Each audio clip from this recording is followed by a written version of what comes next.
এক বাঁশিওয়ালা এসেছিল। তখন ফাল্গুন মাস। গাছে গাছে কত রং, কত শোভা, কত পাখির কলতান। নদীতে কি অপরূপ ছায়াময় ঢেউ, দূরপথে কি মায়াবী আলো, বাতাসে কি সুগন্ধ।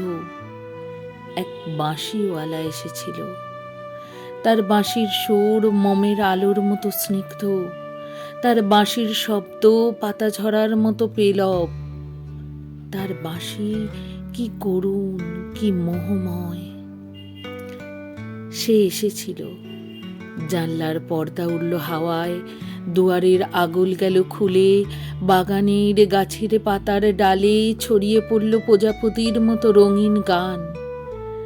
আমার তখন অনেক কাজ, অনেক ঘর, সংসার, সমাজ, পরিবার, দায় দায়িত্ব, অনেক অনেক। মনটা আনচান করে উঠল।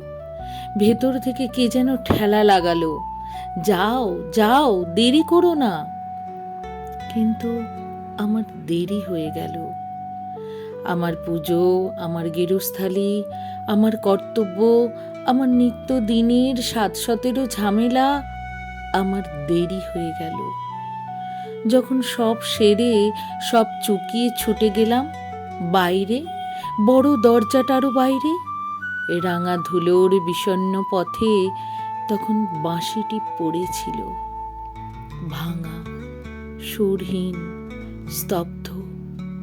গোধূলির সোনালি আলোয় বাঁশিটিকে মনে হলো যেন এক ঝরা পাতা।